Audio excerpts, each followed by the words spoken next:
اعوذ باللہ من الشیطان الرجیم بسم اللہ الرحمن الرحیم الحمد للہ الذی لا يحصی نعماہ العادون ولا يؤدی حقہ المجتہدون الذی لیس لصفته حد محدود ونعت موجود ولا اجل ممدود فطر الخلائق بقدرته ونشر الریاح برحمته الصلاة والسلام علی المہیمن علی رسله والخاتم لأوصیائه والشافع إلیہ والمکین لدیہ والمطاع فی ملکوته الأحمد من الأوصاف الأب القاسم محمد صلوات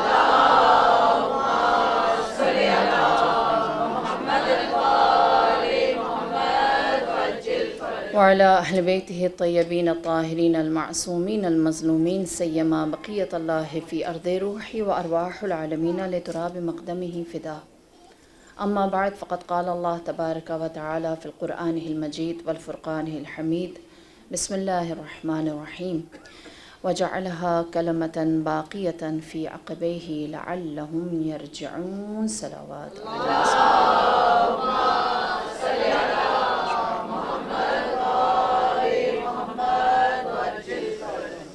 پروردگار عالم اپنی کتاب میں جس چیز کو باقی قرار دیتا ہے، ابدی، جو ہمیشہ رہنے والا ہے، اللہ اپنی صفت بھی کہتا ہے نا کہ وہ خدا باقی ہے، یعنی اس کو باقی کا مطلب کیا ہے؟ بقا ہے، ہمیشگی ہے، جس نے کبھی کبھی ختم نہیں ہونا۔ خدا کہتا ہے وَجَعَلَهَا كَلِمَةً بَاقِيَةً، اور ہم نے انہیں کلمہ باقی بنایا ہے۔ ایسا کلمہ، ایسا کہنا، ایسا بیان، ایسا خطاب، ایسی بات جو ہمیشہ کے لیے ہے۔ اور پھر فرماتا ہے فی عقبیہ، اور اس کو اس کی نسل میں بھی رکھیں گے۔ صرف یہ نہیں کہ وہ خود رہے گا، اس کے بعد جتنے لوگ ہیں وہ بھی، اس سے چلنے والے بھی باقی ہیں۔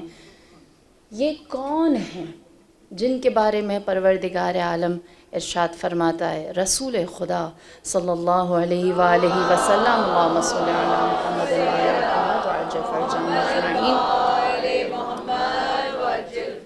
آپ سے پوچھا کلمتاً باقیتاً سے مراد کیا ہے؟ وفی عقبیہ، کون ہے؟ تو آپ نے فرمایا کلمہ باقی، کلمہ حق ہے۔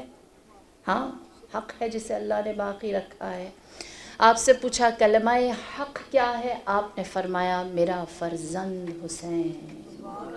وفی عقبیہ، اور اللہ نے ہدایت کے سلسلے کو، امامت کے سلسلے کو، رہبری کے سلسلے کو اسی کی نسل میں سے چلایا ہے۔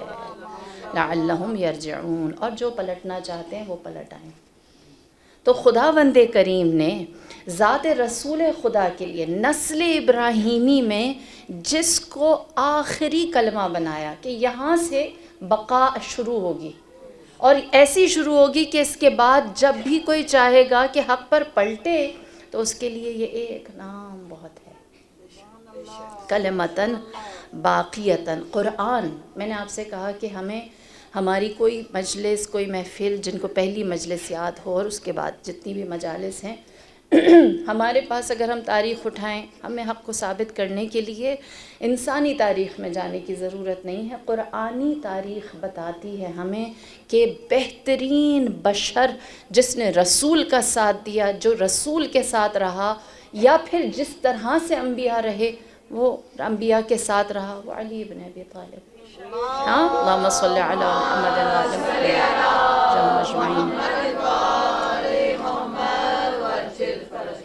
اور اس کے لیے ہمیں کسی لڑائی میں، کسی تاریخ کے جھمیلے میں پڑھنے کی ضرورت نہیں، پہلی چیز۔ دوسری ہستی جس کو ہم نے قرآن میں تلاش کم کیا ہے اور وہ سراسر قرآن ہے، وہ حسین ابن علی ہے۔ ہاں، اللہم صلی علی محمد وعلی محمد وعجل فرجهم اجمعین۔ دیکھیے، سید الشہداء کا قرآن سے رشتہ بس ہمیں سمجھانے کے لیے اتنا ہے کہ آپ کا سر تن سے جدا ہوا ہے، قرآن سے جدا نہیں ہوا۔ ہاں، آپ کے بدن میں جدائی ڈالی گئی ہے، لیکن آپ کے سینے سے آپ کے حلقوم کو، آپ کی زبان کو الگ نہیں کیا گیا۔ اور وہ قاری قرآن واحد ایسا ہے جس نے نو کے نیزہ پر باطل کے بازار میں جہاں سب سے زیادہ اس نے خود اپنے ہی تماشبین بٹھائے تھے، وہاں حسین نے قرآن پڑھا۔ ہاں، میرے مولا نے قرآن کا ذکر ہے۔ یہاں سے آپ اللہم صلی علی محمد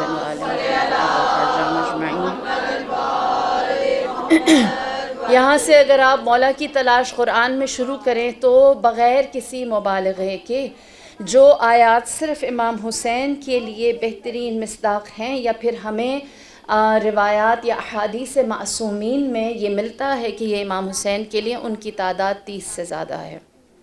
لیکن جو ہم کہیں کہ سب سے زیادہ obvious اور ایسی کہ جن آیات کی تکمیل اس کو سمجھانے کے لیے، ساری آیتیں ابھی مکمل نہیں ہوئی نا، مثال کے طور پہ قیامت والی آیت مکمل ہوئی ہے، قیامت آئے گی تو پھر سمجھ آ جائے گی، ہم کہیں گے ہاں وہ جو ہم نے قرآن میں پڑھا تھا وہ ہم نے دیکھ لیا۔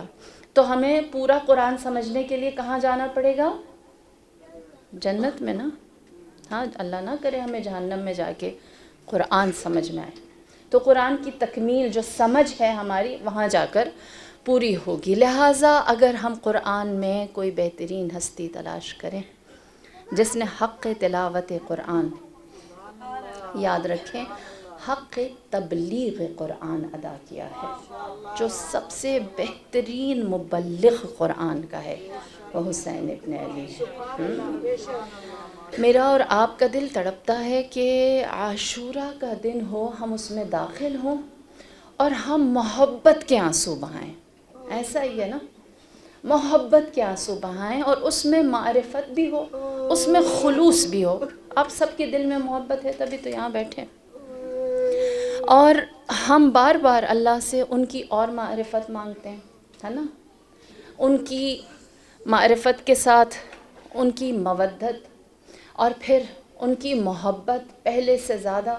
اور اگر آج کے دن ہم اپنے آپ کو امام اور قرآن میں امام سے قریب کریں تو ہمارے آنسو زیادہ خلوص کے ساتھ، زیادہ معرفت کے ساتھ بہہ سکتے ہیں۔ اور ہمارا دل سب سے بڑی بات، میرے مولا امام زین العابدین علیہ الصلاۃ والسلام، اللہم صلی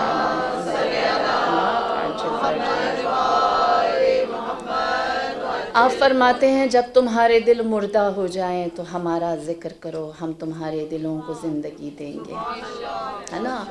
دل زرخیز ہوتے ہیں، 9 محرم جتنا ہو سکے ذکر محمد و آل محمد کریں اور ان کی یاد رکھیں، تاکہ جب عاشوراء میں داخل ہوں تو ہم زندہ دل ہوں، مردہ دل نہ ہو، ہمارا دل بیدار ہو، اس میں واقعتاً جو محبت چاہیے ہے وہ حرکت میں ہو، اس کے اندر تڑپ ہو، پھر اشک بہائیں تو انشاءاللہ ان اشکوں کی گرمی اور ہے۔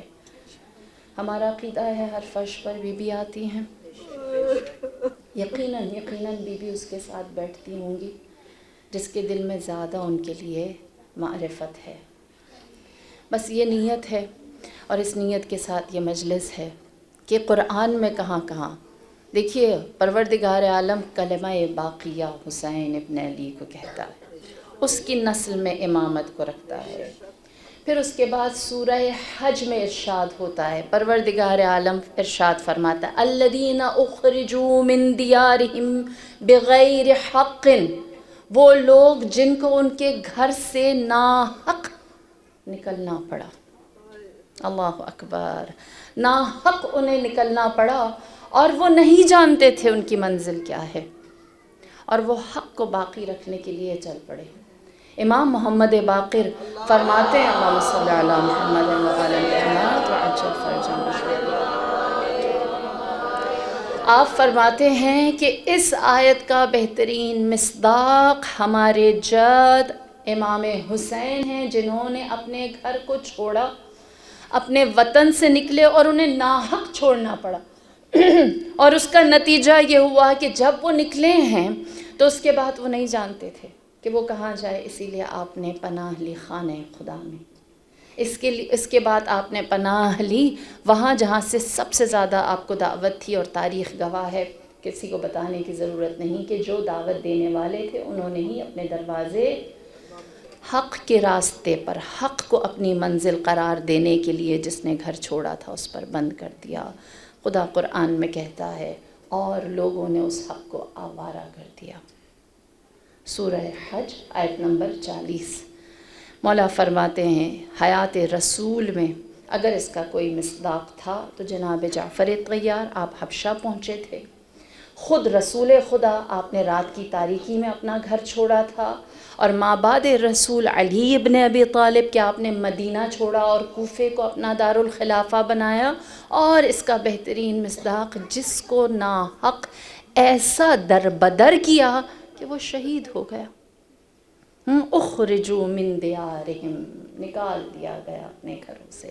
پھر فرمایا سورہ اسراء کی آیت نمبر 33 میں وَلَا تَقْتُلُوا النَّفْسَ الَّتِي حَرَّمَ اللَّهُ بِالْحَقِّ، اللہ نے جس کی جان کے قتل کو تم پر حرام کر رکھا ہے اسے قتل مت کرو۔ اور خدا کہتا ہے کہ اور اگر تم نے اس مظلوم کو جس کے قتل کو اللہ نے جائز قرار نہیں دیا اس کو مار دیا، تو جو مظلومانہ مارا گیا اس کا ولی اس کا قصاص لے گا۔ خدا نے کہا نہ مارو، تم نے مار دیا۔ یہ کیا بات ہے؟ فرماتے ہیں میرے مولا یہ حرمت کے مہینے میں خدا کی حجت کے قتل سے مسلمانوں کو باز رکھنا ہے۔ جانتے ہیں نا محرم حرمت کا مہینہ ہے، حرمت کے مہینے میں مسلمانوں کو اللہ کے خون سے باز رکھنا ہے، اور مسلمان ایسا کریں گے، اور جب کریں گے تو خدا کہتا ہے سورہ اسراء آیت نمبر 33، خدا کہتا ہے جب تم کسی مظلوم کو ناحق مار دو گے تو اس کا ولی تم سے قصاص لے گا، اس کا فرزند، اس کا جانشین تم سے قصاص لے گا۔ اسی لیے ہم امام زمانہ کو منتقم خون حسین کہتے ہیں۔ خداوند کریم اللہم صلی علی محمد وعلی محمد وعجل فرجهم اجمعین۔ خدا قرآن میں وعدہ دے رہا ہے کہ جو اس خون کا انتقام لینے والا ہے ہم اس سے اپنا وعدہ پورا کریں گے۔ اور اس کے بعد سبحان اللہ میری جان قربان، میرے مولا فرماتے ہیں کہ خدا قرآن میں امام حسن اور امام حسین علیہ السلام دونوں کو ایک ساتھ یاد کرتا ہے اور ان کی قسم کھاتا ہے۔ کہاں؟ والتین والزیتون، تین کہتے ہیں انجیر کو، زیتون کہتے ہیں زیتون کو، ان دو چیزوں کی خدا قسم کھاتا ہے۔ آپ کو یہ سن کر بڑی خوشی ہوگی کہ پروردگار عالم نے امام کی دونوں سرداران بہشت کی قسم ایک ساتھ کھائی ہے، اور اس میں سب سے بڑا آپ کہیں کہ اشارہ خواتین کو دے دیا، اور ان خواتین کو دے دیا جو اچھا کھانا کھانا چاہتی ہیں۔ کیا میں حیران ہوتی ہوں اللہ کی قسم، اسی لیے مولا نے فرمایا نا قرآن کے 70 بواطن ہیں، ہم اگر اس کو سرسری سمجھے تو سرسری۔ مولا سے پوچھا گیا کہ تین والزیتون سے مراد کیا ہے؟ فرمایا حسن و حسین۔ پوچھا مولا امام حسن تین، امام حسین زیتون کیسے؟ فرمایا کیونکہ یہ سیدہ شباب اہل الجنہ ہے، کیونکہ یہ جنت میں جو جوانان ہیں ان کے سردار ہیں۔ کہا کہ اس کا تین، انجیر اور زیتون سے کیا تعلق ہے؟ فرمایا جو حسن و حسین سے جوانی کے ساتھ روح کی اور بدن کی جوانی کے ساتھ ملاقات کرنا چاہتا ہے وہ انجیر کو زیتون میں ڈبو کر کھائے۔ انسان کی یوتھ کو، جوانی کو، ریجوینیشن کو تین والزیتون کہتے ہیں، اسی لیے اللہ نے انہیں جوانوں کا سردار بنایا۔ لہٰذا بہترین غذا روح اور بدن کے لیے آپ جانتے ہیں خداوند کریم نے من شجرۃ زیتونۃ مبارکۃ کہا ہے، نا قرآن میں سورہ نور میں زیتون کو الگ سے ذکر کیا اور اس کی برکت کی بات کی۔ برکت کیا ہے زیتون کی؟ کہ یہ انسان کے بدن میں سے سارے ضائعات کو نکالتا ہے، ڈی ٹاکس کرتا ہے، اور اس طرح سے انسان کے اندر نشاط رہتا ہے، چوکنا رہتا ہے، ایکٹیو رہتا ہے۔ ایکٹیو رہتا ہے تو کیا کرتا ہے؟ خدا کیوں چاہتا ہے کہ جو ایکٹیو رہے وہ بابرکت ہے؟ اس طرح وہ عبادت زیادہ کرتا ہے نا۔ ہاں، تو والتین والزیتون، جوان رہنے کے لیے پروردگار عالم نے بہترین انگریڈینٹ بتا دیا۔ سورہ 3 کی آیت نمبر 1 اور 2۔ پھر اس کے بعد سورہ فجر، جس سے میرے مولا امام جعفر صادق نے فرمایا اللہم صلی علی محمد وآل محمد وعجل فرجہم اجمعین۔ آپ نے فرمایا سورہ فجر کو اگر سورہ حسین بھی کہیں تو ناجائز نہیں ہوگا۔ اللہ آپ سب کو ذریعہ مطہر امام حسین دکھائے۔ آپ جب امام کی ذریعہ پر ملاقات کے لیے، اس کو چھونے کے لیے جاتے ہیں تو سب تھوڑی دیر لائن میں انتظار میں کھڑے رہتے ہیں، اور آپ ذریعہ پر نظر کریں، خواتین والی سائٹ سے ذریعہ پر نظر کریں تو ذریعہ پر سورہ فجر لکھی ہے نا، سورہ فجر لکھی ہے، اور آپ اس کی تلاوت کرتے رہیں۔ ہاں، کبھی بھی اپنے آپ جو سورہ قرآن کی حسین کو بیان کرتی ہے نا، وہ سورہ فجر ہے۔ اللہ اکبر۔ اور خدا آپ سب کو توفیق دے کہ ذریعہ مقدس پر قرآن لکھا ہو اور آپ وہ پڑھتے جائیں اور ذریعہ سے قدم بقدم نزدیک ہوتے جائیں۔ کیوں اسے سورہ فجر کو سورہ حسین کہا جاتا ہے؟ میرے مولا فرماتے ہیں خداوند کریم اس کی ابتدا میں ولیال العشر 10 راتوں کی بات کرتا ہے، اور پھر اس کے بعد پروردگار عالم اس سورہ کے آخر میں کہتا ہے یا ایتھا النفس المطمئنہ، اے مطمئن ترین نفس، ارجعی، پلٹ آئیے، الی ربکا، رب کی، اپنے پالنے والے کی طرف۔ کیسے؟ راضیۃً مرضیہ، وہ خدا تجھ سے خوش ہے اور تو اس خدا سے خوش ہوگا۔ ہاں، پروردگار عالم نے اس سے بہترین ملاقات کا تذکرہ پورے قرآن میں کسی سے نہیں کیا، جو خدا سورہ فجر کے آخر میں امام حسین کے لیے کہتا ہے۔ سبحان اللہ۔ یا علی یا علی، اللہم صلی علی محمد وآل محمد فرجہم اجمعین۔ سبحان اللہ۔ خدا نے حضرت ابراہیم کو خلیل اللہ کہا، لیکن ایسی ملاقات نہیں دی۔ راضیۃً مرضیہ، نفس مطمئنہ نہیں کہا۔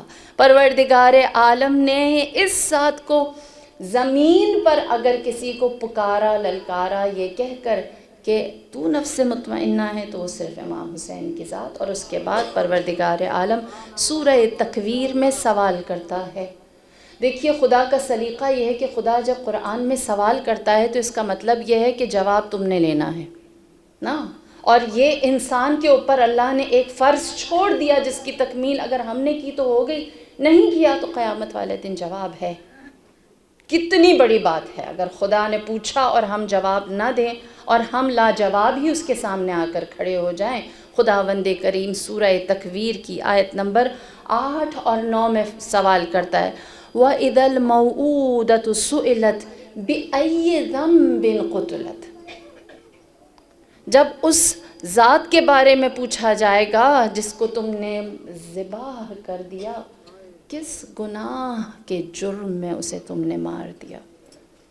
مولا سے سوال ہوا کہ یہ کون سا نفس ہے، کیونکہ قتلت سے مراد ہے کوئی جیسے خاتون نا، تو آپ نے فرمایا کہ یہ نفس کے لیے، نفس زکیہ کے لیے، زکیہ کہتے ہیں پاکیزہ، نفس زکیہ کے لیے استعمال ہوا ہے، کہ خدا کہتا ہے تم نے نفس زکیہ پاکیزہ نفس کو مار دیا۔ پوچھا نفس زکیہ کون ہے؟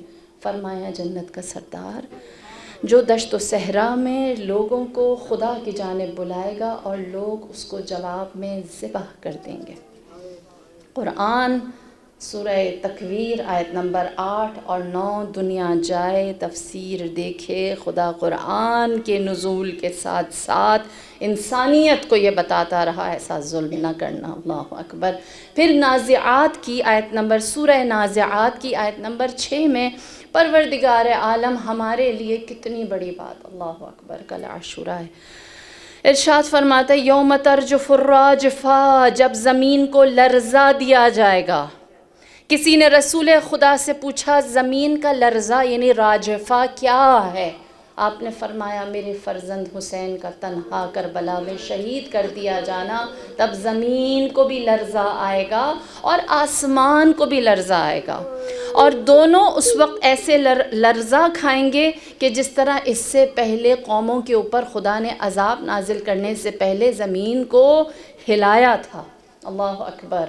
فرمایا وہ لرزہ، وہ راجفہ میرا فرزند حسین ہے۔ اللہ اکبر۔ سورہ نازعات آیت نمبر 6۔ پھر سورہ مریم میں خداوند کریم کہتا ہے کہ یا زکریا انا نبشرک بغلام اسمہ یحییٰ ولم نجعل لہ من قبل سمیہ۔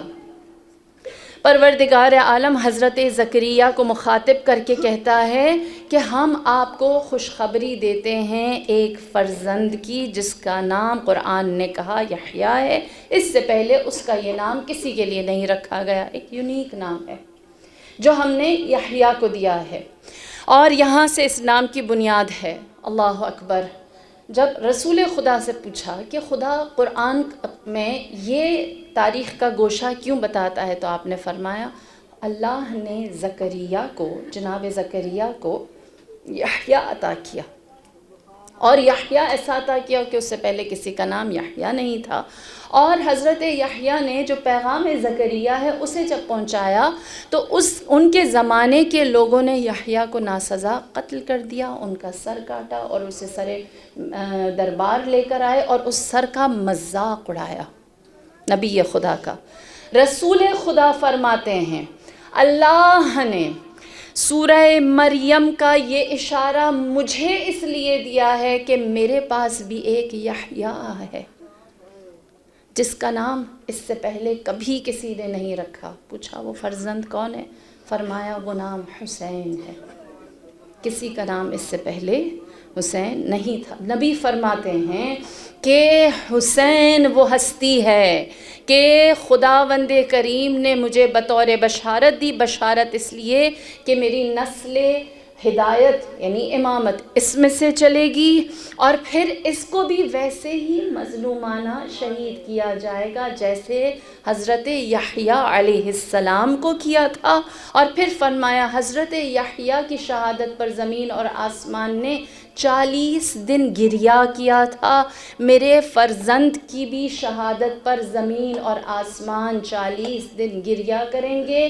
علم تفسیر پڑھنے والوں سے کہیں سورہ مریم پڑھیں۔ رسول خدا سے پوچھا زمین و آسمان کا یہ گریہ کیسے ہوگا؟ آپ نے فرمایا جب سورج طلوع اور غروب کرتا ہے وہ سرخ ہو جاتا ہے، یہ اس کا گریہ ہے۔ جب سورج طلوع و غروب کرتا ہے اس کی سرخی اس بات کا بیان ہے۔ اور پھر اس کے بعد اللہ اکبر، سورہ دخان، خدا کیا کہتا ہے؟ میری اور آپ کی آنکھیں حیرت سے کھل جاتی ہیں کہ پورا قرآن حسین حسین ہے۔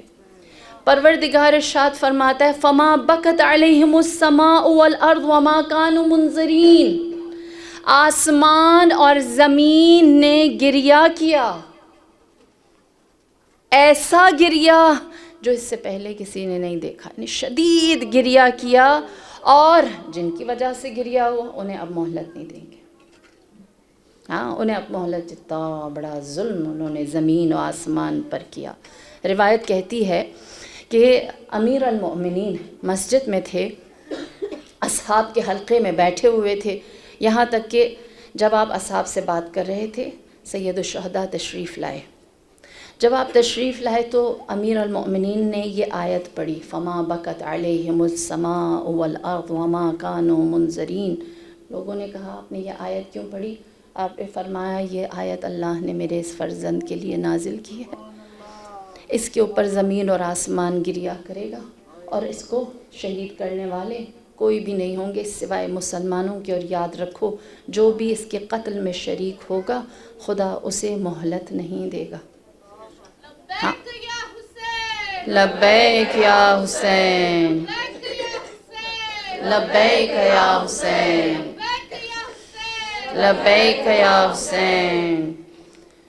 لہٰذا جو میرے مولا کے لیے قرآن کی یہ 9 آیات ہیں یہ ایک واضح پیغام دے رہی ہیں. اگر انسان اس قاری قرآن کو قرآن میں تلاش کرے تو اس کی فضیلت کے لیے تو میں نے کہا 30 آیات ہیں، لیکن غم امام حسین کے لیے، ذات امام، مظلومیت امام حسین کے لیے خداوند کریم نے ایسی برملا کھلی ہوئی آیات نازل کی ہیں کہ جس کو پڑھنے والے اہل دل اگر پڑھیں تو ان کے لیے کوئی شبہ باقی نہیں رہتا. لہٰذا کیا قرآن اور حسین الگ ہیں؟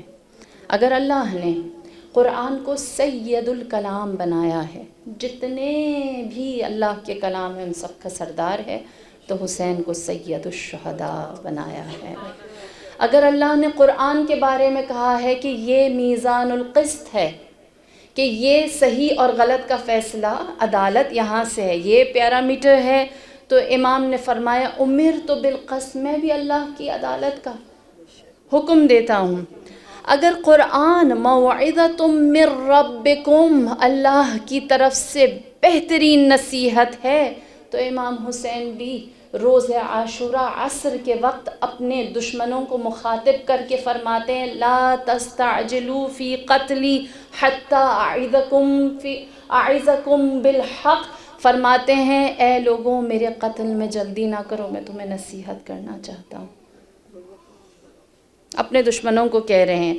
قرآن ہدایت کے ساتھ رشد، پروگریس کرنا سکھاتا ہے، تو امام نے اپنے دشمنوں کو کہا ادعوکم الی سبیل الرشاد، میں تمہیں اس راستے کی جانب بلانے کے لیے آیا ہوں جس میں رشد ہے، پروگریس ہے، تم اس ظلمت سے نکل آؤ گے.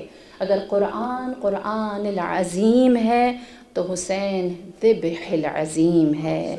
قرآن اگر نعم الشفیع، بہترین شفاعت کرنے والا ہے، تو امام سے بھی ہم بار بار وارزقنی شفاعت یوم القیامہ.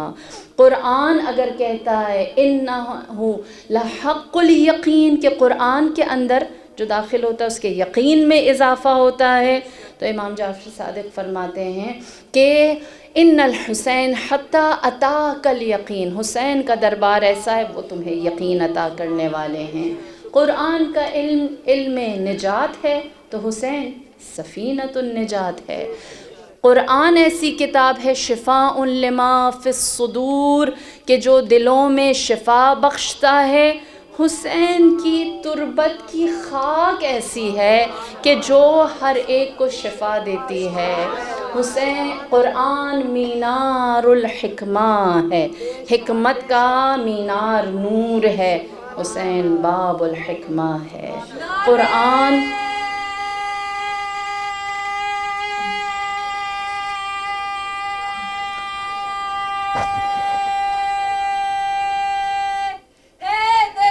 یا علی یا علی یا علی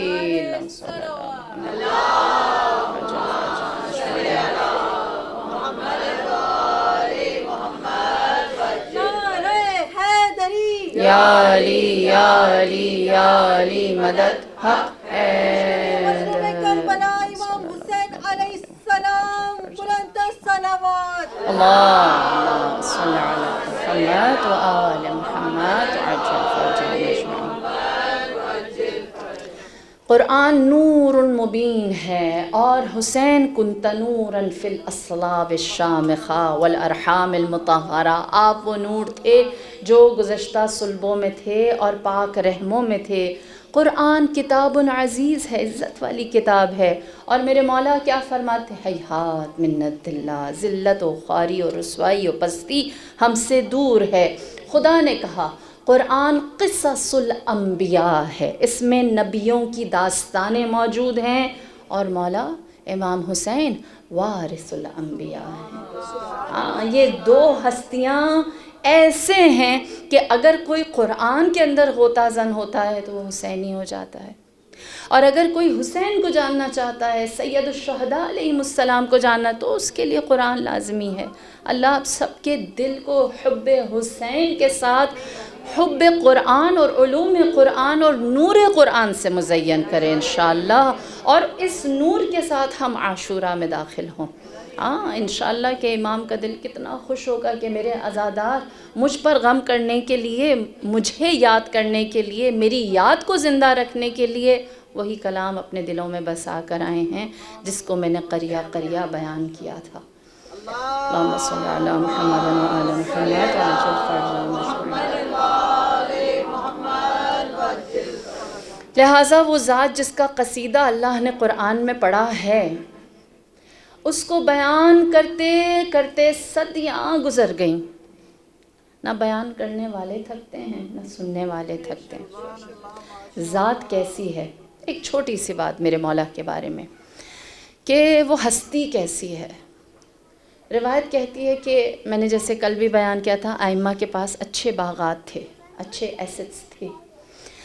آپ ایک دفعہ اپنے ایک باغ میں کچھ اطرافیان کے ساتھ داخل ہونا چاہتے ہیں کہ آپ دیکھتے ہیں، اس سے پہلے کہ آپ انٹر ہوں، آپ دیکھتے ہیں آپ کا ایک غلام ہے جس کا نام ہے صافی، وہ باغ میں بیٹھا ہے اور کھانا کھا رہا ہے۔ آپ دیکھتے ہیں وہ کھانا کھا رہا ہے، اس کا کھانا ڈسٹرب نہ ہو۔ دیکھیے ائمہ کتنے اپنے غلاموں کے ادب کے قائل ہیں نا، ان کے لیے جو ان کا ٹائم ہے وہ پورا دیتے ہیں۔ آپ دروازہ باغ پر انتظار کرتے ہیں کہ اس کا کھانا ختم ہو، کہ آپ کی نظر پڑتی ہے کہ جو صافی آپ کا غلام ہے وہ آدھی روٹی جو چوکیدار کتا ہے وہاں پر پالا ہوا اس کو دے دیتے ہیں، اور پھر اس کے بعد جو نوالے ہیں وہ شیئر کرتے ہیں، ایک خود کھاتے ہیں ایک اس کو دے۔ امام دیکھتے ہیں جب کھانا ختم ہوتا ہے تو صافی ہاتھ اٹھا کر اللہ کا شکر ادا کرتا ہے، اور اس بات پر شکر ادا کرتا ہے کہ پروردگار تیرا شکر، تو نے مجھے اس کا غلام بنایا جو تیرا بندہ ہے، اور مجھے اس کی غلامی کا حق ادا کرنا نصیب فرما۔ اور پھر اس کے بعد امام چاہتے ہیں کہ داخل ہوں باغ میں، تو اس سے اجازت مانگتے ہیں صافی سے، اپنے غلام سے، کیا ہمیں اجازت ہے ہم تمہارے باغ میں آئیں؟ کہتا ہے مولا آپ بڑے ہیں، آپ بزرگواری کرتے ہیں جو اپنے باغ کو میرا باغ کہتے ہیں، یا آپ کا باغ ہے، آپ تشریف لائیے۔ امام سوال کرتے ہیں، کہتے ہیں میں نے دیکھا تم کھانا کھا رہے تھے، آدھا جانور کو دے رہے تھے اور آدھا مجھے دے رہے، اب خود کھا رہے تھے۔ تو اس نے کہا کہ مولا میں ایسا اس لیے کر رہا تھا جیسے میں اس باغ سے نمک کھاتا ہوں، رزق حاصل کرتا ہوں، کیونکہ میں یہاں کی خدمت کرتا ہوں، اسی طرح یہ بھی تو یہاں کا چوکیدار ہے، تو اس نے بھی اسی باغ کی خدمت کی ہے، یہیں پر ہی اس نے اپنی روزی چلائی ہے، تو یہیں سے یہ رزق کھائے گا، اور اگر آپ میرے مولا ہیں تو آپ اس کے بھی مولا ہیں، تو کیونکہ یہ آپ کا خادم ہے اس لیے میں اس کی خدمت میں کبھی کوئی کمی نہیں رکھتا۔ مولا نے یہ سنا تو مولا نے فرمایا تیری یہ نیکی مجھے پسند آئی، اس کے بدلے میں تجھے 2000 درہم دینار دیتا ہوں، اور پھر فرمایا یہ باغ جو میری ملکیت ہے اے صافی آج سے یہ تیرا ہو۔ دیکھیے ایک نیکی۔ اور پھر اس کے بعد امام نے فرمایا بس مجھے اجازت دے کہ آج میں اپنے ساتھ جو مہمان لے کر آیا تھا ان کو یہاں سے جتنا ہو سکے سیراب کروں، انہیں کچھ کھلاؤں پلاؤں اس باغ میں سے۔ اس نے صافی نے جب یہ سنا تو کہنے لگا مولا آپ مجھے آزاد کر دیں، آپ نے مجھے 2000 دیے، آپ مجھے مزید دولت دے دیں، خدا نے آپ کو نوازا ہے اور آپ نے کبھی بھی اس کو اپنے لیے نہیں رکھا، آپ یقیناً دوسروں کو دیں گے یا مجھے دیں گے، لیکن میں چاہتا ہوں جو میرا آج مقام ہے نا کل بھی یہی رہے۔ آپ نے مجھے آزاد کیا لیکن میں آپ ہی کے باغ کا غلام رہنا پسند کروں گا۔ آپ نے فرمایا یہ تیری مرضی، یہ تیرا اختیار، تو اس باغ کو بیچ دے، اس میں تو اپنی میں مالک ہوتے ہوئے خود ہی سے جو کرنا ہے یہ تیرا اختیار ہے، بس میرے مہمانوں کو ایک دفعہ تواضع کر دے ان کی۔ صافی نے جب یہ دیکھا تو کہا اے مولا سزاوار تو یہ ہے، اب دیکھیے جو بات، حق تو یہ ہے کہ میں آپ کا حکم تو مانوں کہ یقیناً جو آپ مہمان لے کر آئیں ان کو کہوں کہ باغ میں آئیں اور جو کھانا چاہتے ہیں یا ان کے لیے پیش کروں، لیکن آپ کی بات کا حق تو یہ ہے کہ جو آپ کر رہے ہیں میں بھی وہی کروں، صحیح اطاعت یہ ہے۔ لہٰذا یہ باغ جو آپ نے مجھے دے دیا، مجھے اس کا مالک بنا دیا، تو میں نے اس کو اطراف کے غریبوں کے لیے مختص کر لیا۔ جیسے آپ نے مجھ غریب کو نوازا ہے، تو میں وہ نادانی نہیں کروں گا، میں حقیقی حسینی بنوں گا۔ جس طرح آپ آگے دے رہے ہیں، میں بھی اسی طرح مزید لوگوں کو آگے اس باغ سے نوازوں گا۔ یہ حسین ابن علی ہے، اللہ اکبر، یہ آپ کی عطا ہے۔ اسی لیے کہتے ہیں کہ ایک دفعہ معاویہ ابن ابی سفیان نے بہت سارا مال مدینے بھیجا اور کہا کہ اس میں سے اتنا حصہ اس کا، اتنا حصہ اس کا، اتنا حصہ، اور اس میں اس نے بنی ہاشم کا بھی حصہ ڈالا۔ معاویہ ابن ابی سفیان نے مدینے جو چیزیں بھیجی، تصور کریں، تو اس سے کہا تمہیں لگتا ہے کہ علی کے بیٹے تم سے تحفہ قبول کریں گے؟ ہاں، تو معاویہ ہنسا اور کہنے لگا میں کہہ رہا ہوں بھیج دو، مدینہ دیکھے گا کہ ہم نے تحفے بھیجے ہیں، اور حسین ابن علی اور حسن ابن علی کیا کریں گے؟ اللہ اکبر، کہتا ہے کہ حسن دسترخوان بچھائیں گے، میں جانتا ہوں، غریبوں کو کھلائیں گے، اپنے گھر میں میرے تحفے کو نہیں لے کر جائیں گے، ان کے دسترخوان میں جائے گا، فقیروں اور مسکینوں میں جائے گا، اور حسین صفین کے یتیم اور بیواؤں کو دے دیں گے۔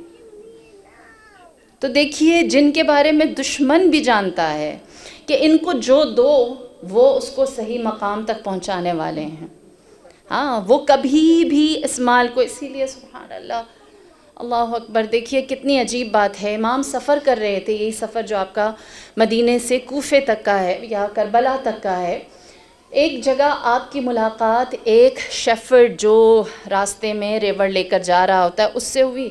جب اس نے امام کو پہچانا، اسے پتہ چلا فرزند حسین، فرزند رسول ہیں، تو آپ سے کہنے لگا کہ میں چاہتا ہوں آپ کی کوئی خدمت کروں لیکن غریب ہوں۔ تو اس ریوڑ میں سے، یہ سارے جانوروں سے ایک دمبا میرا ہے، وہ جو ایک دمبا میرا ہے نا، وہ میں آپ کو دینا چاہتا ہوں، مجھ سے ایک تحفہ قبول کر لیجئے، یہ تھوڑا حقیر ہی صحیح۔ امام نے سوال کیا تو آزاد ہے یا غلام ہے؟ اس نے کہا غلام ہوں۔ سوال کیا یہ جو سارا ریوڑ ہے یہ تیرا ہے یا مالک کا ہے؟ کہا ایک میرا تھا، ایک دمبا، باقی اس کے علاوہ سارا میرا مالک کا ہے، میرے مالک کا ہے۔ آپ نے کہا کیا میں تیرے مالک سے ملاقات کر سکتا ہوں؟ اس نے بتایا یہ سامنے رہتا ہے۔ آپ اس کے پاس گئے، آپ نے مالک سے کہا تیرے غلام کی قیمت کیا ہے؟ اس نے بتایا 200 دینار۔ آپ نے 200 دینار دیے۔ آپ نے پوچھا یہ جو تیرا ریوڑ ہے، یہ سارے جو بھیڑ بکریاں چل رہی ہیں، ان کی تعداد کتنی ہے؟ اس نے بتائی اتنی۔ آپ نے وہ، کوئی روایت میں ملتا ہے 800 دینار تھی، آپ نے وہ اس کو ادا کی، اور اس کے بعد فرمایا آج سے یہ غلام اور یہ ریوڑ آزاد۔ کہا آزاد، یہ حسین آپ کے ہوئے، میرے پاس سے آپ نے خرید لیا، اب یہ آپ کا غلام ہو گیا۔ آپ نے یہ کیا، اور اس کے بعد آپ اس دمبے کے ساتھ اس گڈریے کے پاس تشریف لائے، اس شخص کے پاس آئے، اور آپ نے اس سے کہا کہ یہ جو تحفہ تو نے مجھے دیا تھا، کیا اس کو میرے سے بطور تحفہ تو قبول کرے گا؟ تم نے مجھے دیا نا، اب میری مرضی میں جو کروں۔ سوال کیا کہ اب مجھ سے یہ تحفہ قبول کرو گے؟ اس نے کہا کیوں نہیں، میں ضرور قبول، آپ مجھے کچھ دیں، میں کیوں نہ لوں۔ لہٰذا امام نے فرمایا آج سے یہ دمبا جو تو نے مجھے دیا تھا یہ تیرا ہوا، اور پھر آج سے یہ جو ریوڑ جسے تو چلاتا ہے اور کہتا ہے کہ میرے پاس تھوڑا سا ہے، یہ سارا ریوڑ تیرا ہوا، اور آج سے تو آزاد ہے۔ اگر غلامی کرنی ہے تو اس ایک معبود کی کر اور کسی کی نہ کر۔ یا علی، یا علی،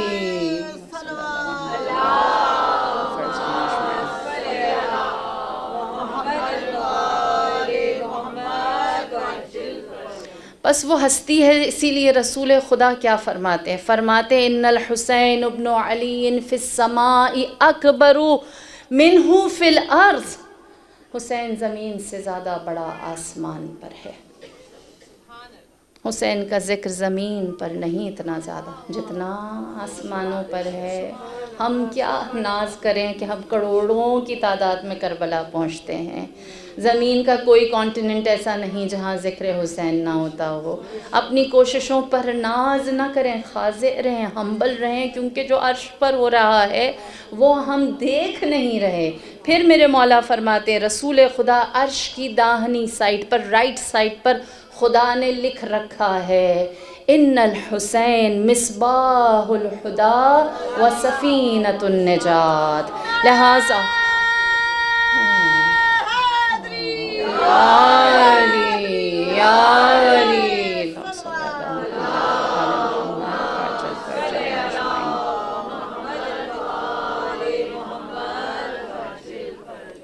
اگر کوئی چاہتا ہے کہ کشتی نجات پر سوار ہو جائے تو اس کے لیے سب سے کشادہ اور سب سے تیزی سے کنارے تک پہنچنے والی کشتی حسین کی ہے. اللہ اکبر.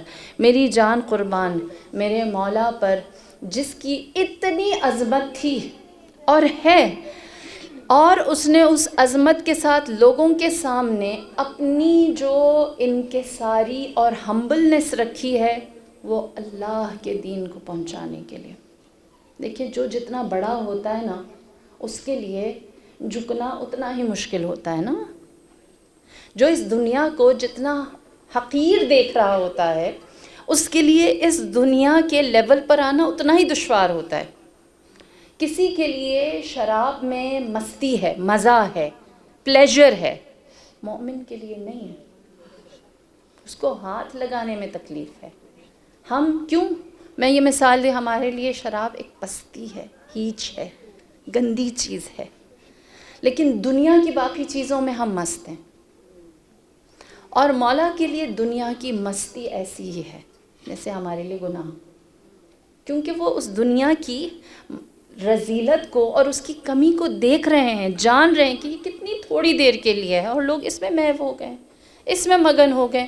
تو تصور کیجئے کہ اس امام کے لیے اس پس چیز کے اندر سے لوگوں کو نکالنا اور اتنے خضوع کے ساتھ، اللہ اکبر، اتنے خضوع کے ساتھ بڑا مشکل ہے. اور اس چیز کے لیے کہ مقام حسین کیا ہے، آپ سب جانتے ہیں، بارہا آپ لوگوں نے سن رکھا ہوگا کہ رسول خدا نے روز امام کی ولادت والے دن ہی بتا دیا تھا حسین کی مصیبت کیا ہے. مسجد میں بتایا حسین کی مصیبت کیا ہے. حتیٰ جناب انس نامی ایک صحابی رسول ہیں جو رسول خدا کی رحلت کے بعد جا کر دشت کربلا میں بسنا شروع ہو گئے کہ میں نے رسول سے سنا ہے یہاں حسین پکاریں گے اور جو حسین کی دعوت پر لبیک کہے گا اس کی نجات ہوگی. تو میں نہیں چاہتا کہ حسین پکارے اور میں دور ہوں. اور وہ وہیں بسے، اور جب امام تشریف لائے تو وہ وہاں موجود تھے اور انہوں نے امام سے کہا کہ میں کب سے آپ کا انتظار کر رہا تھا. تو یہ باتیں بتاتی ہے رسول خدا. امیر المؤمنین نے بھی لوگوں کو بیدار کیا مولا کے بارے میں. سبحان اللہ. آپ ممبر سلونی پر ہیں اور آپ دعوت دیتے ہیں سب کو، سلونی سلونی کہتے ہیں. ایک شخص آگے بڑھا اور اس نے کہا علی میرے پاس سوال ہے. شخص کون تھا؟ فاتح ایران سعد ابن ابی وقاص. انہوں نے کہا میرے پاس سوال ہے، مجھے بتائیے ہمارے جسم پر کتنے بال ہیں؟ مولا نے جب یہ سوال سنا تو آپ نے جواب میں فرمایا واللہ مجھے رسول خدا نے اس لمحے کے بارے میں پہلے بتایا تھا. لہٰذا آپ نے فرمایا، تاریخ میں موجود ہے، جو چاہے جہاں چاہے دیکھ لے، تاریخ کہتی ہے کہ میرے مولا نے جواب میں فرمایا تیرے تن پر جتنے بال ہیں ہر بال کی جڑ پر شیطان بیٹھا ہے. کتنے بتاؤں؟ کتنے؟ اب خود گنے نا بندہ. اور پھر اس کے بعد آپ نے خود اس کی تشریح کی. آپ نے فرمایا کہ تو جانتا ہے اس کی تأثیر کیا ہے؟ فرمایا تیرے گھر میں ایک ایسا بیٹا ہوگا جو میرے فرزند حسین کو ناحق قتل کرے گا. عمر ابن سعد ابن ابی وقاص کا بیٹا بے شمار. لہٰذا امام نے ممبر سلونی ہے، مشہور ممبر ہے کہ یہاں جاؤ، علی ہر بات کا جواب دیتے ہیں. وہاں سے آپ نے امام کی شہادت کے بارے میں بتایا۔ اللہ اکبر۔ لہٰذا میری جان قربان اس مولا پر جن کے دفاع کے لیے جنگ صفین میں ہی امام علی نے ایک واضح ثبوت دے دیا تھا۔ سب جانتے ہیں آپ نے گریہ کیا ہے نا، اور آپ نے اس درخت کی نشاندہی فرمائی جہاں امام حسین ٹیک لگا کر آہ بھریں گے، اور آپ نے فرمایا کہ یہی مقام ہوگا جہاں میرا فرزند یکا و تنہا مارا جائے گا۔ صفین ہے، مولا پہنچے ہیں، آپ نے یہ بیان کیا، اور پھر صفین پر آپ نے اپنے خیمے لگائے۔ جنگ صفین امام کی کس کے ساتھ تھی؟ امام نے یہ جنگ صفین کس کے خلاف لڑی تھی؟ معاویہ ابن ابی سفیان، ہندہ کے بیٹے۔ اس نے کام یہ کیا کہ امام کے خیمے تھوڑے فاصلے پر تھے نہر سے، اور تھوڑے فاصلے پر اس کے اپنے خیمے تھے، زیادہ دور کوئی بھی نہیں تھا۔ اس نے نہر پر قبضہ کر لیا اور امام کے لشکر کی رسائی نہر تک آنے سے روک دی۔ امام پریشان ہوئے کہ اب اس کو کس طرح قبضے سے لیا جائے۔ روایت ہے کہ جب امام کی روایت میں ہے کہ امام نے اپنے ہاتھ سے اپنے سر کو یوں پکڑا، یوں بیٹھے ہوئے تھے۔ اس وقت امام حسین علیہ السلام کا سن مبارک 33 سال تھا۔ امام تشریف لائے، سید الشہداء، اور آپ نے فرمایا آپ اس معاملے کو مجھ پر چھوڑ دیں، میں اس کو آپ کے لیے حل کرتا ہوں۔ امام نے یوں اجازت دی کہ اس کو حل کرو۔ امیر المؤمنین نے منہ سے کچھ نہیں کہا کہ حل کر لیں جیسے آپ کو سمجھ میں آئے۔ کچھ ہی دیر میں سید الشہداء واپس آئے، چہرے پر مسکراہٹ تھی، فرمانے لگے اے بابا جان مسئلہ حل ہو گیا، اب نہر پر ہمارا قبضہ ہے، البتہ ہم نے ان کا راستہ روکا نہیں۔ نہر کو ہم نے کچھ خیمے لگائے ہیں، وہاں ہمارا پہرا ہوگا، اور ان کے بھی جانوروں کو اور ان کے بھی لشکر والوں کو آنے کی اجازت ہے۔ جب سید الشہداء نے یہ خوشخبری امام کو دی، روایت ہے صفین کا میدان تھا، سید الشہداء کی اس بشارت پر امیر المؤمنین نے زار و قطار رونا شروع کیا۔ آپ نے فرمایا آج یہ جس کو پانی پلا رہا ہے، کل کو انہی کے اولادیں اور اسی کی آل ابی سفیان اس پر پانی کو بند کرے گی۔ اللہ اکبر۔ ایک چھوٹا سا تاریخ کا گوشہ، اللہ اکبر، بس اس کے بعد آپ کی زحمت تمام۔ اگر معاویہ ابن ابی سفیان نے امام سے جنگ کی تھی تو کیا امام کی شہادت کے بعد امام سے جو اس کا معاملہ تھا ختم ہو گیا تھا؟ یعنی کیا یہ امام علی کی شہادت کے بعد معاویہ اچھا ہو گیا اور اس نے کہا ہماری تو زندگی میں جنگ تھی، اس کے بعد کوئی معاملہ نہیں رہا؟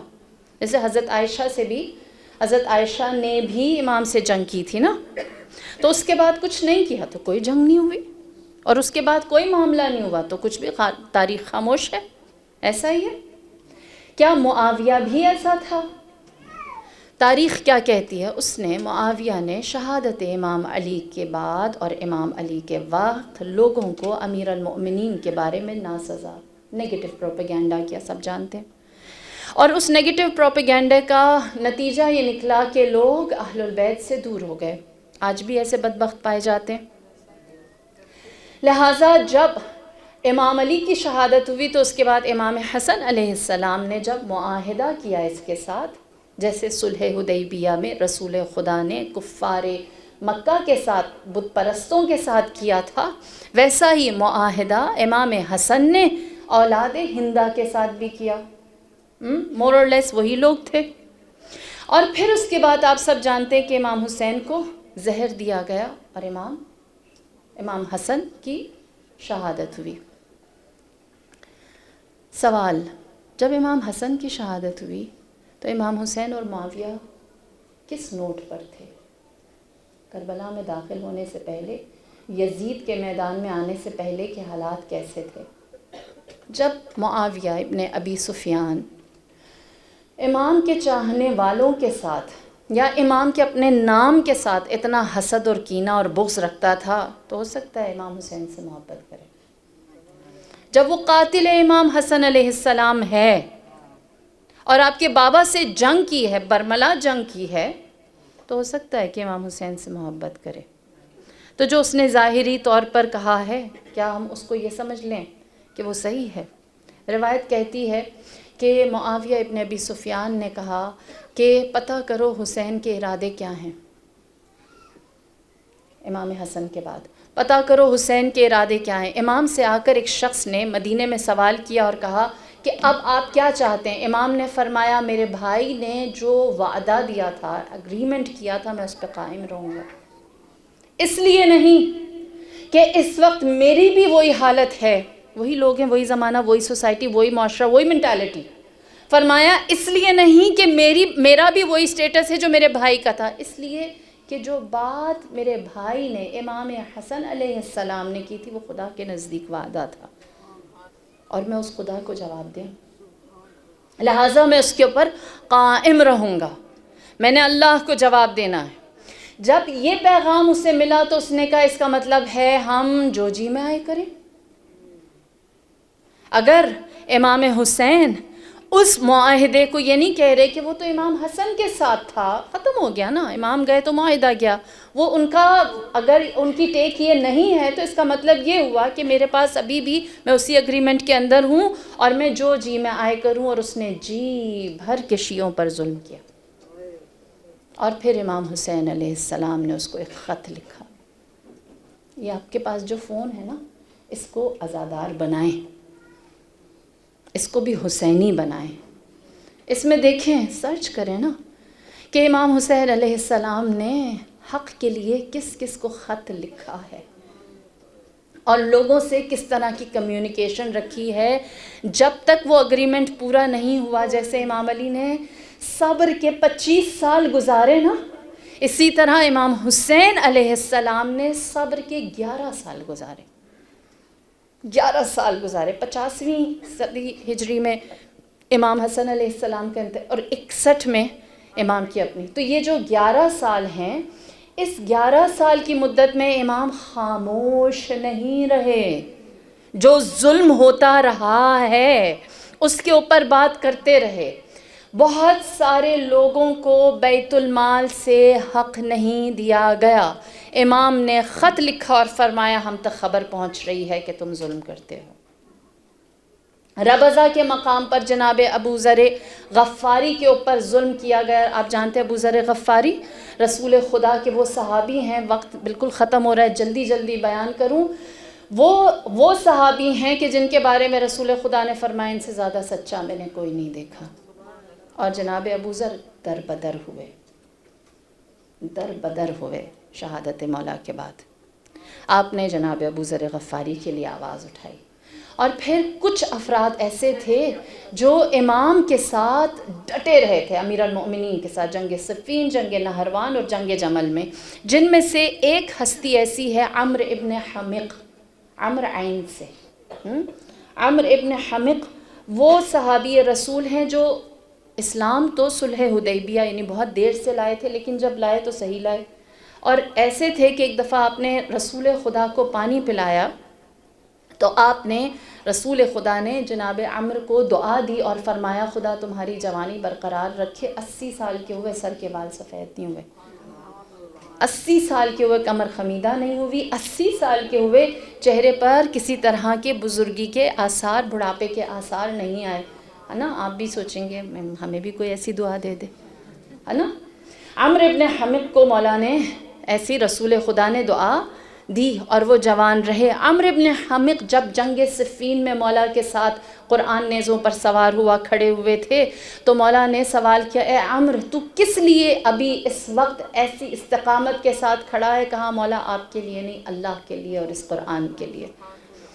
میں جب بھی دیکھوں گا باطل اس طرح سے ہے تو جو بھی اس کے خلاف لڑے گا میں کھڑا ہو جاؤں گا، اور اگر آپ میرے ساتھ ہیں تو میرے قدم اور زیادہ محکم ہو گئے ہیں. امام نے فرمایا اگر تیرے جیسے 10 بھی ہوتے نا تو میں انہیں شکست دیتا.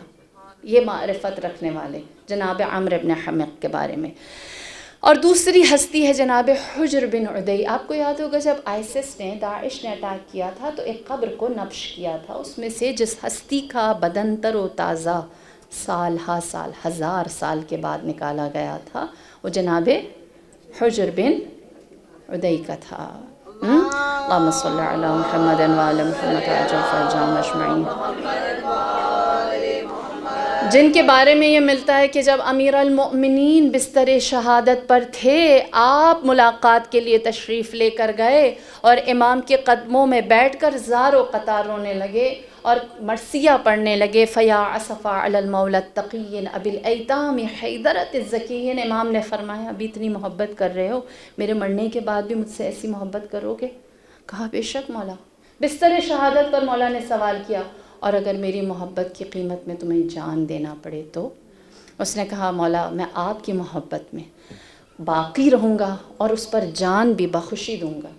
جناب حجر بن عدی ان لوگوں میں سے تھے جنہیں امام نے اپنی بستر شہادت سے وصیتیں اور نصیحتیں کی اور فرمایا کہ خدا قرآن میں کہتا ہے هل يستوي الذين يعلمون والذين لا يعلمون، جو جانتے ہیں اور جو نہیں جانتے کیا وہ برابر ہیں؟ میں تمہیں تعلیم دوں گا تاکہ تمہارا مرتبہ یعلمون میں آ کے اور بڑھ جائے۔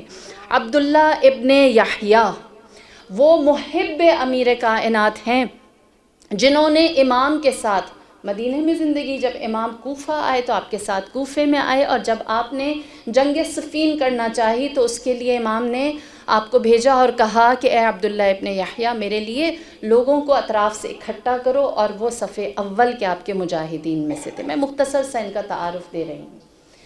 یہ تین ہستیاں خاص تھیں، نمایاں تھیں امیر المؤمنین کی۔ امام حسین علیہ السلام معاویہ ابن ابی سفیان کو خط لکھتے ہیں اور فرماتے ہیں تو اسلام کی گردن پر سب سے بڑا بوجھ ہے، اور تو دنیا کے پیچھے ایسا ہے کہ تو نے اپنی دنیا اور سلطنت کو بچانے کے لیے عمرو ابن حمق کا خون کیا، تو ان کا قاتل ہوا، اور فرمایا کاش تو ایک بہادر قاتل ہوتا۔ امام کا خط ہے، آپ لوگ ضرور یہ فون آج ضرور استعمال کریں، امام کے ذکر سے بھر دیں، اپنا براؤزر کو کلین کریں، صحیح نہیں کریں۔ امام فرماتے کاش تو ایک بہادر قاتل ہوتا، تو نے عمرو ابن حمق کو اپنے پاس بلایا اور کہا کہ میں تجھے پناہ دینا چاہتا ہوں اور تجھ سے صلح کرنا چاہتا ہوں، اور انہیں بلا کر شہید کر دیا۔ ان کے سر کو جگہ جگہ تو نے پھرایا۔ اور پھر سنیے، ان کی زوجہ جناب آمنہ زندان میں تھیں شام کے۔ مولا فرماتے ہیں تو ایسا خائف، ایسا کم ظرف قاتل تھا کہ تو نے عمرو ابن حمق کا سر ان کی زوجہ کے پاس بھیجا۔ تاریخ شاید بھول جائے، حسین باطل کو کورڈ رہنے نہیں دیتے۔ تاریخ میں آپ نے نقل کروایا، آپ نے فرمایا حجر بن عدی میرے جد رسول خدا کے موثق ترین راویوں، بہت ساری روایت نقل کی، موثق ترین راویوں میں سے اور مرد فقیہ تھے، اور تو نے انہیں زد و کوب کیا، مارا پیٹا، یہاں تک کہ انہوں نے جام شہادت نوش کیا۔ روایت کہتی ہے کہ جناب حجر بن عدی کو اس حد تک آپ کے چہرے کو مارا گیا کہ آپ کے چہرے سے داڑھی جو ہے وہ آلموسٹ ختم ہو گئی، اور آپ مسکرانے لگے جب آپ کو اندازہ ہوا کہ آپ کے چہرے سے سارے بال نوچ دیے گئے ہیں۔ آپ سے کہا گیا کہ مسکراتے ہو؟ کہنے لگا ہاں، کیونکہ تم نے میری ریش، میری داڑھی ختم کر دی ہے۔ میں جب آیا تھا تو سفید داڑھی والا بوڑھا تھا، تم نے مجھے حب علی میں جوان کر دیا، اب میں جوان ہو گیا۔ وہ حیران ہوئے، کہنے لگے یہ کیسا دیوانہ ہے، یہ کیسا دیوانہ ہے جو اپنے آپ کو اس حالت میں بھی عشق علی میں جوان ہوتا ہوا دے۔ یا علی یا علی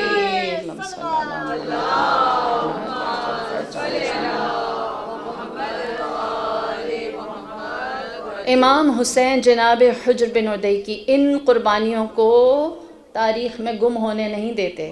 ہاں، ایسے آپ نے حق کو استوار رکھا ہے۔ جناب حجر بن عدی آپ فرماتے ہیں میں جوان ہو گیا، اور پھر جیسے ہی تلوار چلانے کے لیے جلاد کو بلایا گیا، آپ نے فرمایا میری ایک وصیت ہے، یہ پوری کرنا۔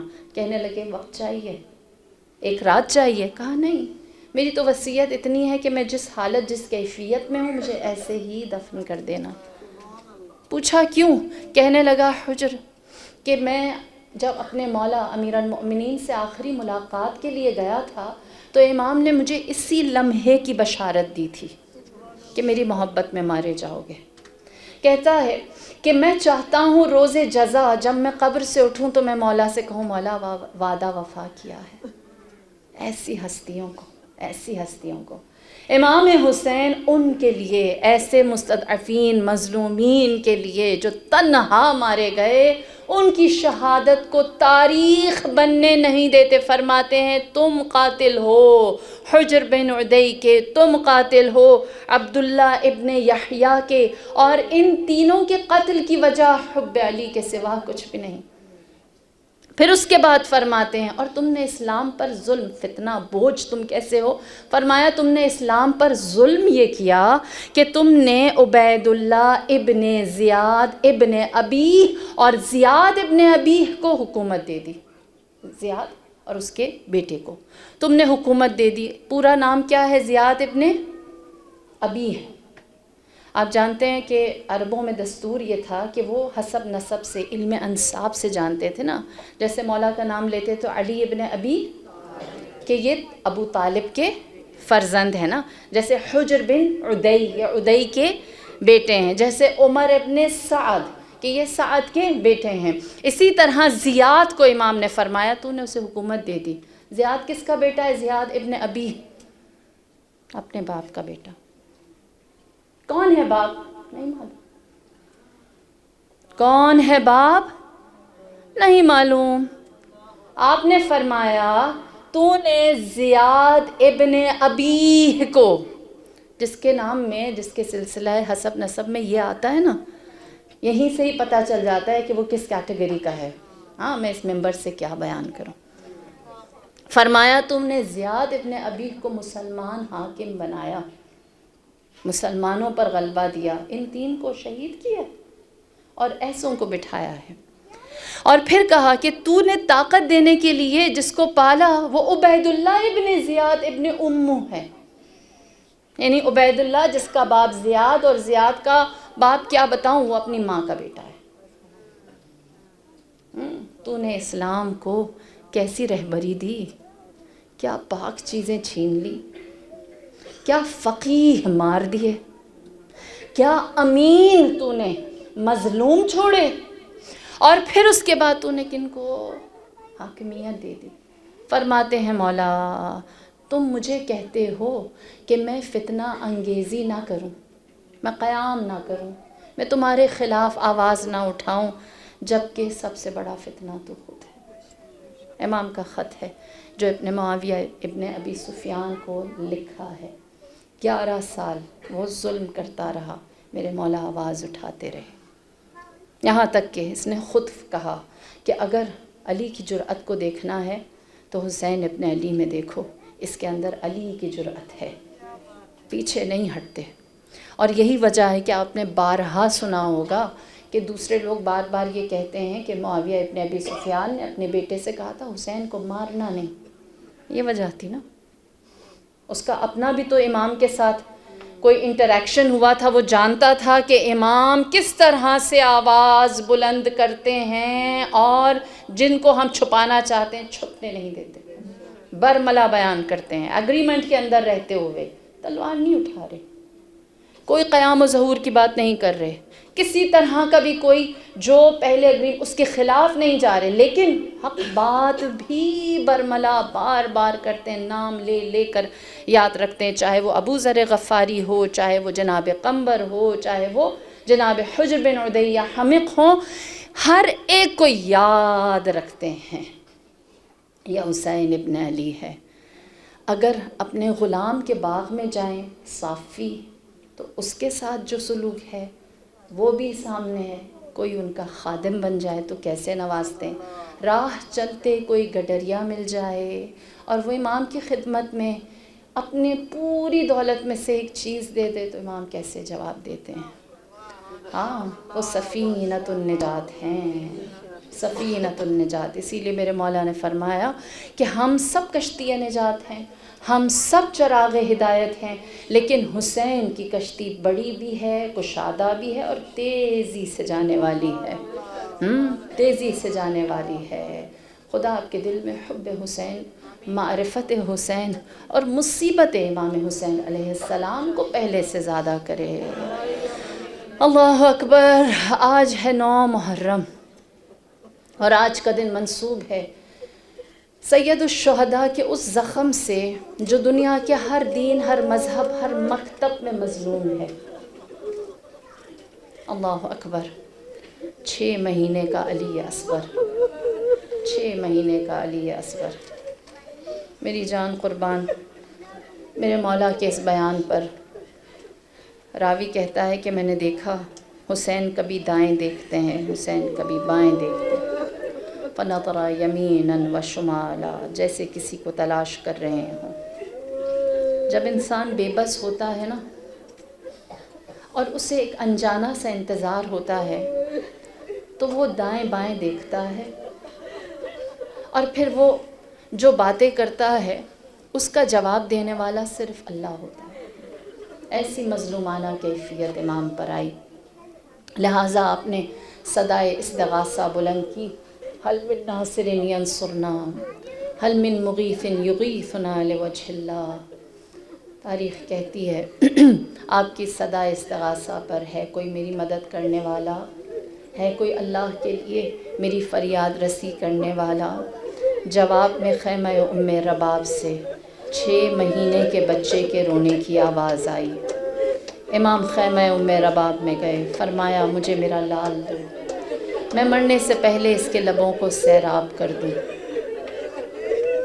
جناب ام رباب نے جناب علی اکبر کو مولا کی آغوش میں دیا۔ مولا نے اپنی ابا کی چھاؤں میں جناب علی اصغر کو چھپایا اور سوئے میدان تشریف لے کر گئے۔ آپ نے جناب علی اصغر کو بلند کیا اور فرمایا اگر تمہیں مجھ پر رحم نہیں آتا اس بچے پر رحم کرو۔ آپ نے جناب علی اصغر کو حکم دیا ہے میرے لال اپنی خشک زبان اپنے خشک لبوں پر پھیر دے۔ جو عربی کے جملے ہیں وہ بہت سخت ہیں، اللہ اکبر۔ میں اگر اس کے لٹرل ترجمہ کروں تو وہ یہ ہے کہ جو مچھلی مرنے والی ہوتی ہے پانی سے کافی دیر باہر رکھ کر، جو مچھلی بس مرنے والی ہوتی ہے، جو اس مچھلی کی کیفیت تھی وہ علی اصغر کی کیفیت تھی۔ اللہ آپ کی اولاد کو سلامت رکھے، اللہ آپ کے گودوں کے پالوں کو حسینی بنائے۔ اللہ اکبر۔ جناب علی اصغر کی یہ حالت، اجازت دیجیے صرف احوال سمجھانے کے لیے ایک لفظ بول رہی ہوں۔ اردو میں اس لفظ کو نیم مردہ کہتے ہیں، کہ انسان نہ زندہ ہوتا ہے نہ مرا ہوا ہوتا ہے۔ جب جناب علی اصغر کی اس حالت کو قوم اشقیاء نے دیکھا تو منہ پھیر پھیر کر وہ سیاہ دل رونے لگے۔ تصور کیجئے کہ جناب علی اصغر کی کیفیت کیا ہوگی کہ علی اکبر کا قاتل بھی رو پڑا، عباس کا قاتل بھی رو پڑا، اون و محمد کا قاتل رو پڑا، جناب قاسم کو سم اسپاں پامال کرنے والا بھی رو پڑا۔ اللہ اکبر، اللہ اکبر۔ جب دیکھا کہ قوم اشقیاء منہ پھیر پھیر کے رو رہے ہیں تو عمر ابن سعد نے کہا ایسا نہ ہو جو کام پورا لشکر نہ کر سکا وہ یہ بچہ کر جائے اور سب حسین کی جانب مظلومیت کی طرف چلے جائیں، لہٰذا حسین کے کلام کو یہیں ختم کر دے۔ اور کہا کہ جناب علی اصغر کو خاموش کرا دیا جائے۔ سنیے قاتل کی زبانی، اس نے جناب علی اصغر کو کیسے مارا۔ جناب مختار نے حرملہ کو گرفتار کیا اور اس سے پوچھا بتا تو نے کیا کیا ظلم ڈھائے۔ اس نے بتایا کہ حسین اپنی آغوش میں اپنا فرزند لے کر آئے، مجھے کہا گیا میں حسین کی اس کلام کو ختم کر دوں، لہٰذا میں نے ایک تیر نکالا۔ سنیے، ایک تیر ہوتا ہے پرندے کا شکار کرنے والا، ایک تیر ہوتا ہے انسان کا شکار کرنے والا۔ اس سے بڑا تیر ہوتا ہے ہرن کا شکار کرنے والا، اس سے بڑا تیر ہوتا ہے اگر گھوڑا فرار کرنے لگے۔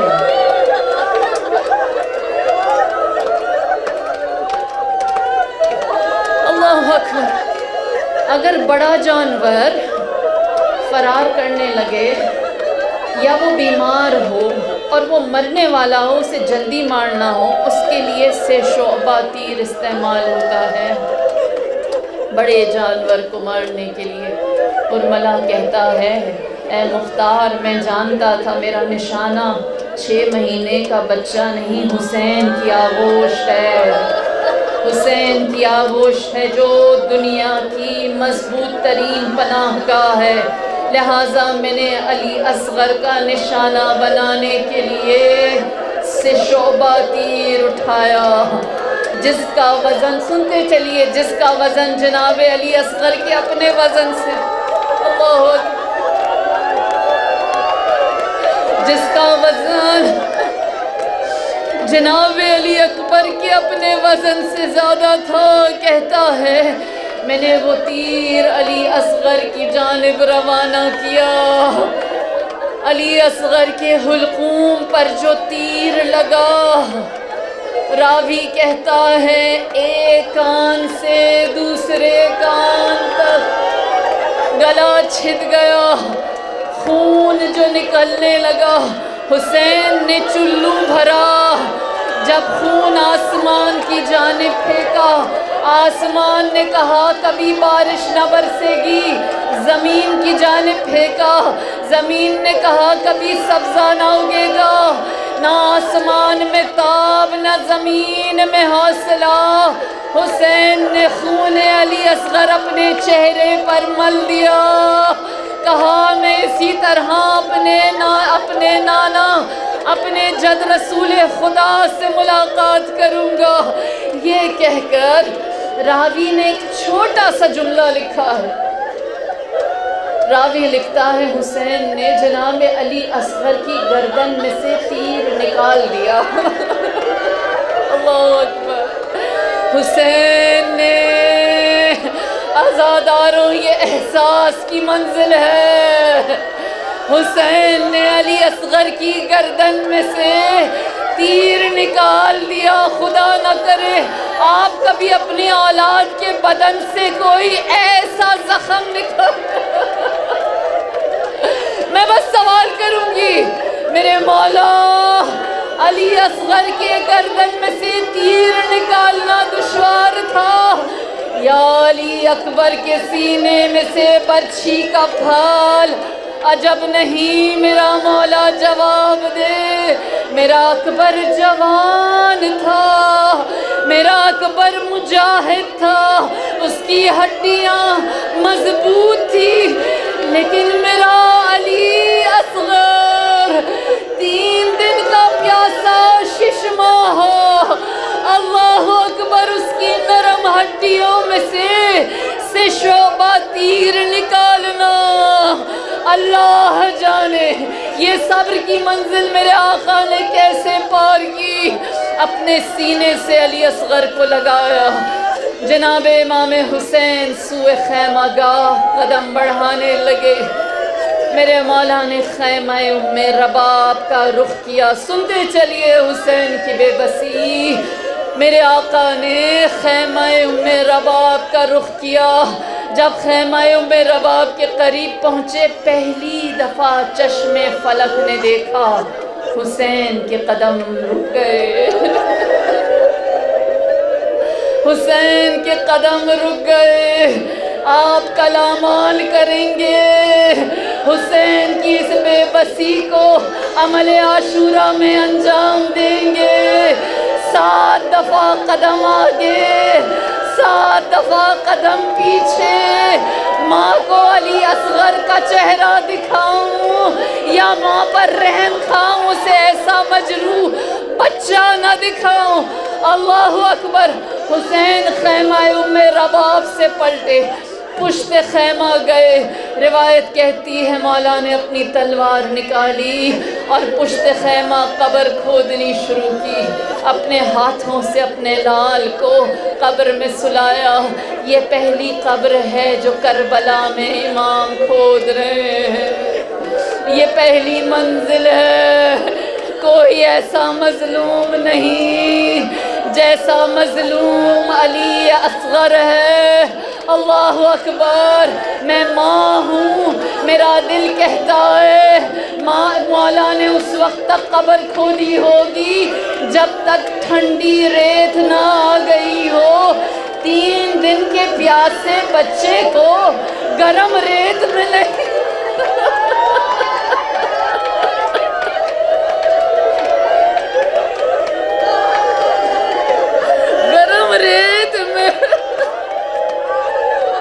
گرم ریت پر نہیں سلایا ہوگا، اللہ جانے۔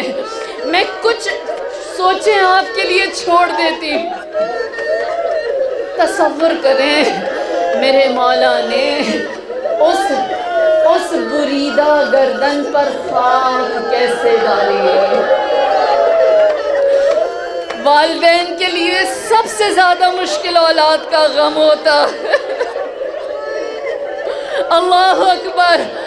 اللہ جانے میرے مولا نے اس چہرہ نازنین پر خاک کیسے ڈالی، دامن جھاڑا، کھڑے ہوئے خیمہ ام رباب میں تشریف لے کر گئے۔ مولا کا جب خون آلود چہرہ جناب ام رباب نے دیکھا، سمجھ گئی اشقیاء نے علی اصغر کو بھی شہید کر دیا۔ بس اتنا پوچھا ہے میرے مولا، مجھے اتنا بتائیے میرے اصغر پر ستم کیسے ڈھایا؟